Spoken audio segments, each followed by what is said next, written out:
Na Prever FM, você começa o dia bem informado. Prever FM. Entrevista. Agora 7h31, primeiro jornal da Prever FM e as entrevistas continuam. Estamos recebendo aqui a assistente social Juliana Rodrigues. Juliana, bom dia, muito obrigado por atender o nosso convite, viu? Bom dia a todos, agradeço o convite. Você é do CREAS? Sim, tá. Sou do CREAS. E como é que estão os atendimentos nesse centro especializado de assistência social?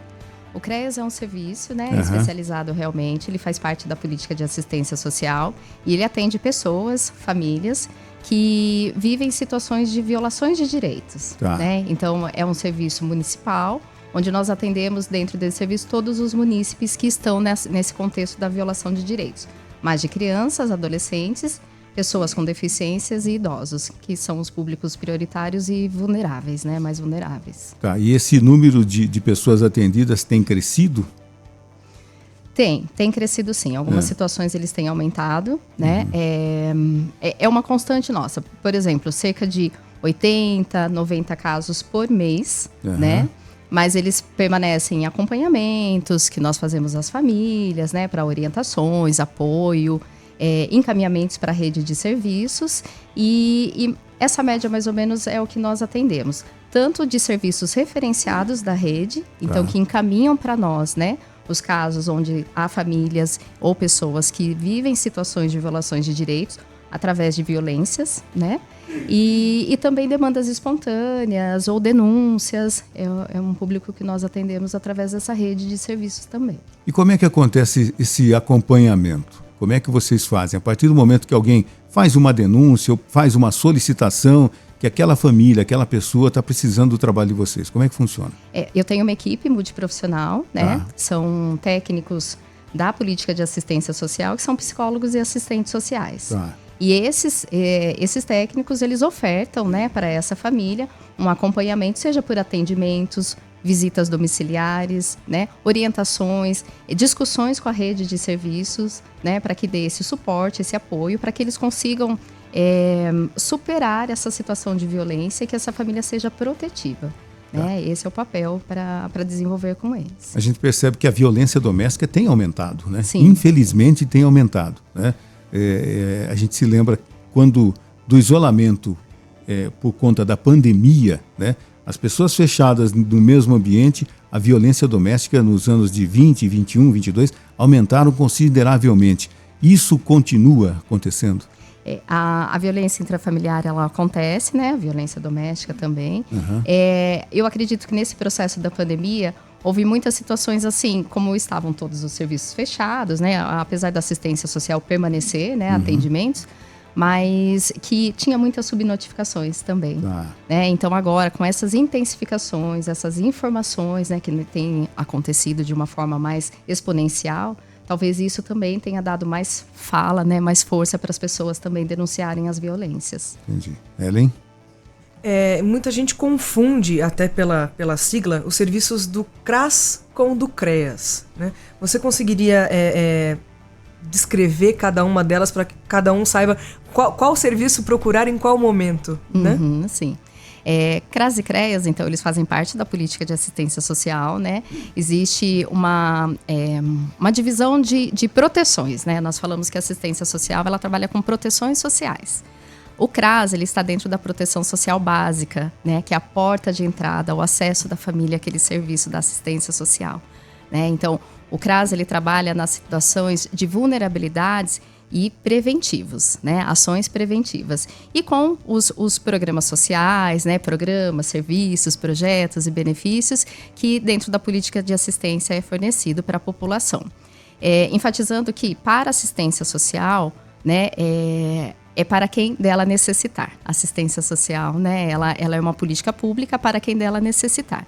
Então, a porta de entrada que nós dizemos para que eles entrem no serviço da assistência é através dos CRAS, mas em situações de prevenções, Agora, quando há uma violação de direitos decorrente de violências, aí é o CREAS que aborda. E dentro dessas proteções, o CREAS é uma proteção social especial de média complexidade. Então, há essas duas divisões. CRAS, Centro de Referência de Assistência Social. Inclusive, no nosso município, nós temos 8 serviços de CRAS, né, que estão distribuídos em todos os territórios, norte, sul, leste, oeste e central. E o CREAS, né, que é um serviço especializado de média complexidade, que está dentro da proteção social especial, né? E aí tem um no município. Juliana. Falando aí sobre o público-alvo que vocês atendem, né, que estão sob uma violação de direitos, falando aí de idosos, crianças, mulheres, no município de Botucatu, qual vocês percebem que solicita mais atendimentos? Qual desses públicos? Então, crianças e adolescentes, né, é uma demanda intensa que solicita, né, ou que a rede de serviços identifica situações de violações de direitos e que, né, referencia para o CREAS. Idosos têm aumentado significativamente situações de violações contra os idosos. Abandono, inclusive? Muito. É mesmo? Muito. Situações de abandono, de negligência, maus tratos, violências físicas, né? Então, assim, existe bastante disso.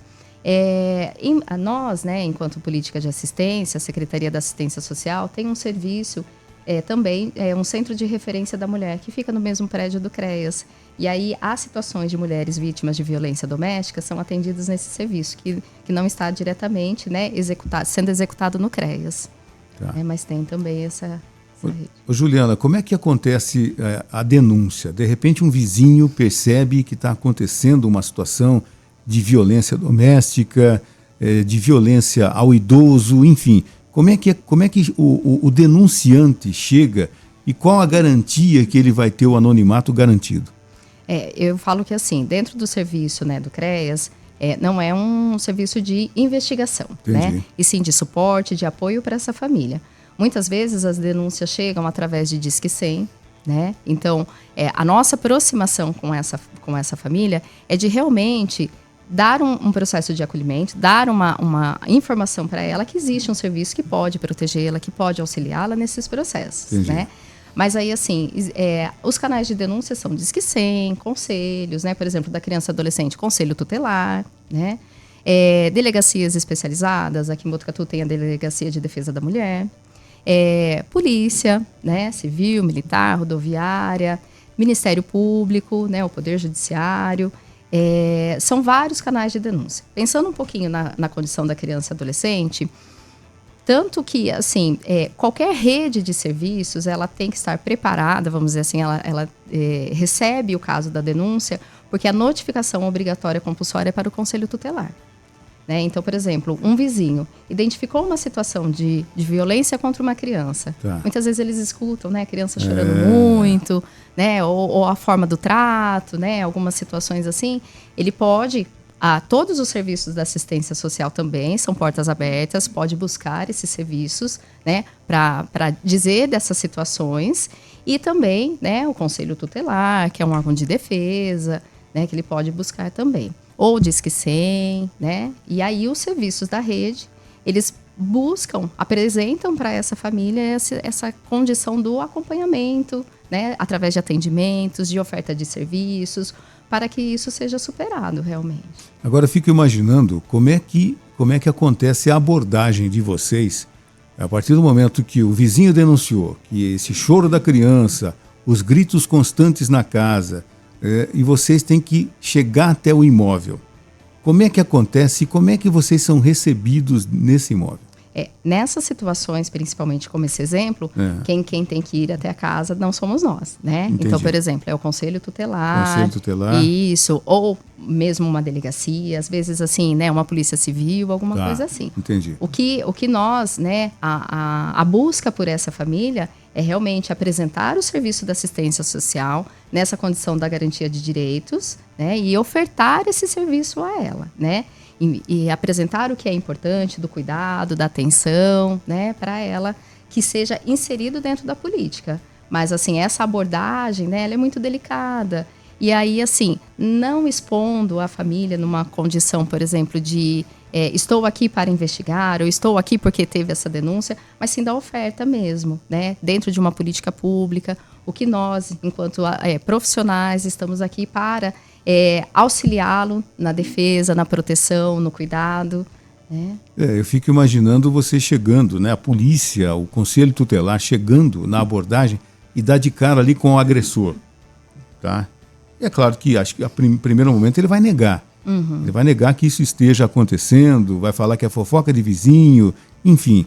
E aí, como é que fica? Como é que é a sequência? Não de vocês, que vocês entram num segundo momento para fazer todo o acolhimento, o acompanhamento da família. Isso. Mas nesse primeiro momento, pela experiência que vocês têm, qual que é a sequência? Não, aqui não tem nada não. E aí vocês, quer dizer, a polícia, o conselho tutelar continua monitorando. E existem as medidas protetivas, Tá. né? Muitas vezes, se a família ou para uma proteção da criança e adolescente, o conselho tutelar também pode fazer isso, né? Então, ele pode registrar boletim de ocorrência quando, por exemplo, a criança ou adolescente permanece em risco e a família não queira, né, tomar nenhuma providência, ele pode, pela criança, registrar um boletim de ocorrência, pedir uma medida protetiva. Se esse agressor estiver na casa, busca-se dentro da família, né, ou pessoas próximas que possam acolher essa criança, levá-la, tirar daquele ambiente, né, que é violento. E as medidas daí judiciais, policiais, né? Se pede o afastamento dele, se tem uma questão, por exemplo, de medida protetiva onde ele tem que sair do ambiente doméstico, né? Então também tem essas situações. Aí é um pouquinho mais de caso realmente, né? Sem Policial, judiciário, né? E as medidas que são. As medidas protetivas, principalmente na presença do agressor, às vezes elas saem rapidamente, pois no mesmo dia ou no dia seguinte. Essas crianças, essas pessoas que estão sendo vítimas, elas têm um abrigo que elas são levadas temporariamente ou como é que funciona? Para criança e adolescente, sim. Sim. Né? Aqui no município existe a casa transitória, né? Aham. E que onde o acolhimento institucional ele é feito no esgotamento de todas as possibilidades que essa criança ou adolescente, especificamente eles, né? Fiquem, por exemplo, se não tem uma rede de apoio, família extensa, né? Ou alguma pessoa responsável que possa auxiliar nesse cuidado, pelo menos naquele momento, desse afastamento ali da situação, aí, como última medida, o acolhimento institucional. E eu vi, eu não sei a quantas anda, e é justamente por isso a minha pergunta, uma notícia há um tempo atrás de que existia a possibilidade de uma reforma na cadeia antiga para ser um local de acolhimento às mulheres vítimas de violência. Você sabe me dizer se a quantas anda esse processo, se vai acontecer, se realmente foi aprovado, se ele está em reforma, como é que está isso? Estava acontecendo um projeto de lei, né, em relação a isso, dessa reestruturação daquele espaço ali para um serviço de acolhimento à mulher, né, um abrigo. Mas, assim, eu não consigo dizer para vocês a quanto anda, né? Parece que foi para a Câmara, para alguma aprovação, pediu vistas, algo dessa forma, mas existe esse processo, sim, né? Esse projeto aí para acolher. E aí eu falo que a mulher, né, muitas vezes quando ela precisa sair de casa, né, que ela precisa ser retirada daquele ambiente onde existe um agressor, que a vida dela está em risco, precisa estar num lugar também protegido e privado, né? Que não pode ser exposto, aberto para todo mundo dizendo ela está lá. E às vezes, para a mulher vítima de violência, principalmente, às vezes é muito mais difícil alguém da família acolher do que se é o caso de uma criança ou às vezes até um idoso, eventualmente, né? Acho que a mulher tem muito mais resistência da família a ser acolhida. Eu acho que assim, depende realmente da rede de apoio dela, né? O que ela tem. Muitas vezes são mulheres dependentes economicamente desses agressores, né? Ou pela condição da convivência, já às vezes a família também se afasta, né? Porque não aceita ou fala que ela está em risco e ela que quer, e na verdade não é isso, né? É um ciclo de violência que o envolvimento dessa mulher com esse agressor é difícil de ser rompido, dessa compreensão, por isso que existe um serviço especializado também, né? O CRM, que atende, né, essas situações até para esse preparo realmente, para entender esse processo da violência, essa ruptura realmente, né? Então, existe isso. Mas, né, a família... São várias questões, né? Às vezes, assim, muitas vezes a pessoa veio para o município, não tem uma rede de apoio aqui, ou pela condição mesmo da violência está sozinha, né? Não tem uma rede de apoio, então tem isso. Mas existe também serviços, né, aqui que dão todo esse aporte para que ela, né, saia dessa situação. A mulher é a principal vítima ainda hoje ou são as crianças? Então, em sua maioria, quando existe a violência doméstica, tem tanto a mulher quanto a criança, né? Entendi. Então, nós trabalhamos até em parcerias, realmente. O Centro de Referência da Mulher, ele atua, né, nas situações das mulheres, nesse processo realmente da ruptura da violência doméstica. O CREAS, ele atende também as crianças, então muitas vezes nós atendemos conjuntamente, né, para que ela seja fortalecida, para que a criança também esteja apoiada numa situação de proteção e cuidado, né? Então, mas aí, porque assim, dizer se há mais indícios ou não, às vezes as situações são muito subnotificadas, né? Então, por exemplo, a mulher, ela pode buscar mais, né? Ela registra boletim de ocorrência, ela pede apoio, né? Essas coisas. A criança, quem cuida, né? Verdade. Às vezes o próprio agressor. Então, ele, né, não vai tomar essas medidas. E muitas vezes as situações da violência contra a criança e adolescente, ela é identificada pela rede de serviços. Às vezes na escola, num projeto, numa unidade de saúde, né? Então, as famílias quando chegam ao CREAS, né, elas, assim, é difícil realmente eles entenderem que aquele é um processo, né, de proteção, de cuidado, e que muitas vezes eles chegam lá resistentes. Eu não fiz nada, né? Eu não sei por que estão dizendo isso. É da negação, realmente. Quer dizer, o acompanhamento, a experiência que vocês têm com esses casos faz com que vocês cheguem realmente a um veredito, olha, realmente está acontecendo coisas aqui terríveis e a gente tem que sanar isso de toda forma. E às vezes quando essas situações elas não são sanadas, aí tem que tomar as medidas de proteção, seja notificação ao Conselho Tutelar, né? Nós temos uma parceria, um canal direto com o Ministério Público, então assim, já notificando, porque muitas vezes as situações elas não são supridas, né? Não acontecem de serem resolvidas, a criança continua desprotegida, a criança e adolescente, continua naquele ambiente realmente agressivo, né? Violento, e aí as medidas precisam ser, né, adotadas, seja pelos órgãos de proteção, né, pelo sistema de garantia de direitos. E quando a mulher, vítima principalmente, alguém denuncia, o vizinho denuncia e a mulher, mesmo sofrendo, com medo desse agressor, que é o provedor da casa, ela fala, não aconteceu nada. Ela nega a própria violência. Realmente aí... Isso acontece. Acontece. E... Eu vi um vídeo há um tempo atrás da mulher desesperada, ela ensanguentada, desesperada, batendo na viatura para soltarem o namorado, o agressor dela. Ela desesperada. Impressionante, né?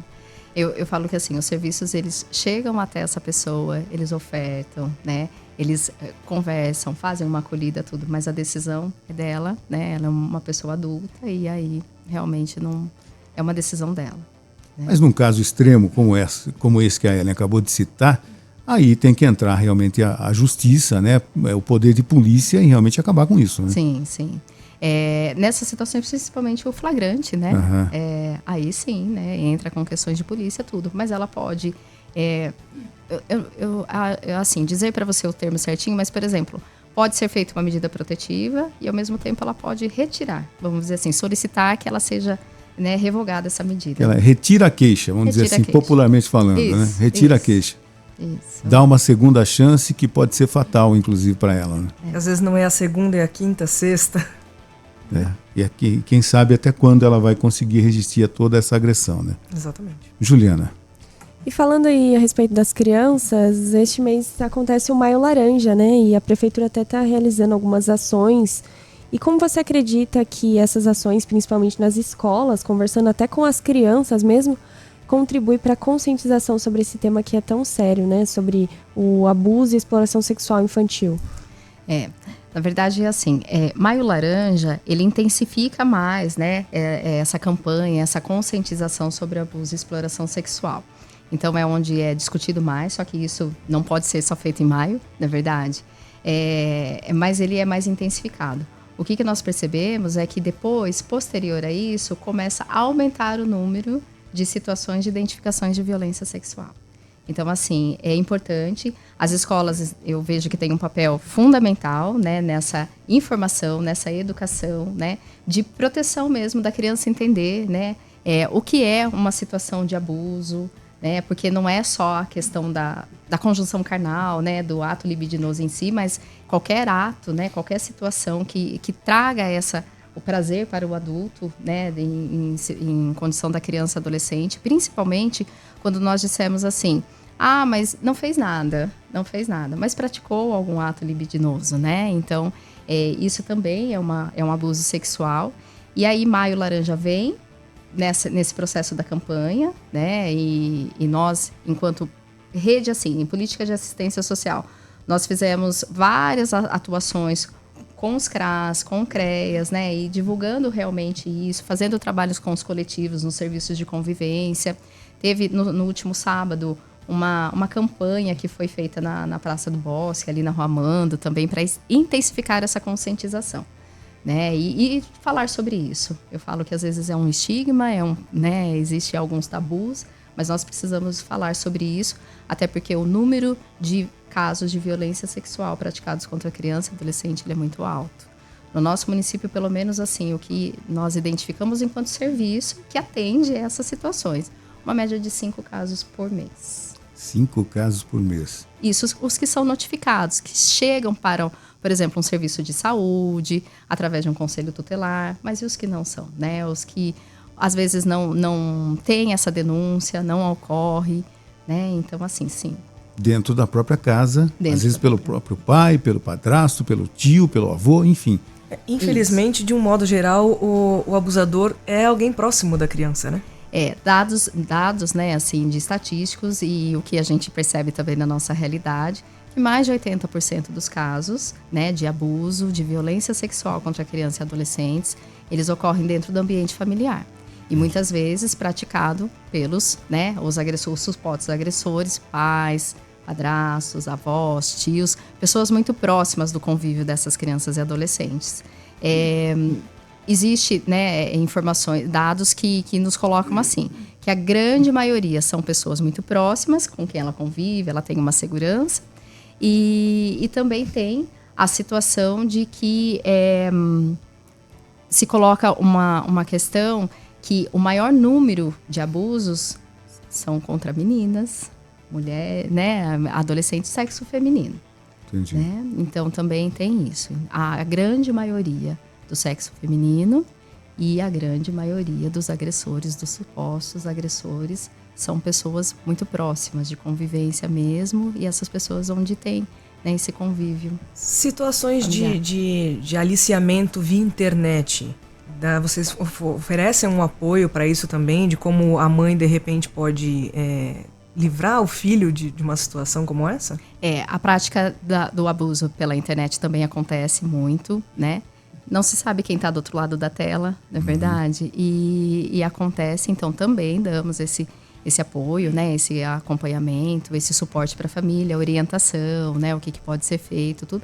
Porque isso existe bastante, né? Existe, muitas vezes a identificação da família, né? Fala, está lá no celular, acho que está protegida, está dentro de casa, mas também está, né, nesse ambiente aí bastante perigoso, vamos dizer assim.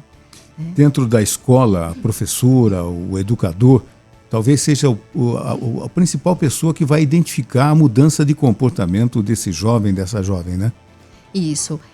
Eu acho que o ambiente escolar é onde ela está todo dia, onde ela tem a maior convivência, né? Então, assim, se ela tem uma alteração do comportamento, né? Se tem uma condição ali que percebe que houve uma situação que de repente está mais triste, isolado, né? Eu falo que, assim, são indícios, né? São indícios, e ter esse cuidado. Muitas vezes é nesses ambientes que a própria criança e adolescente se sente mais segura e ela revela a situação da violência, né? Ela conta para alguém ali, nesse ambiente, principalmente o escolar.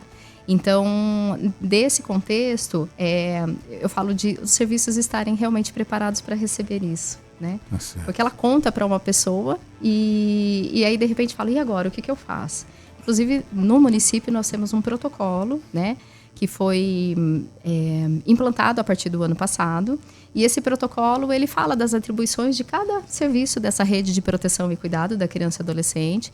E quando tem uma situação de violência detectada, identificada ou uma suspeita, o que nós fazemos, né? Para onde recorremos, o que nós temos que direcionar, né? Então tem esse protocolo municipal. Juliana, qual é o endereço, qual é o telefone que as pessoas que acompanharam esse nosso bate-papo muito importante de conscientização da população devem ligar? O endereço do CREAS é Avenida Paula Vieira, número 511, telefone 3811-1444.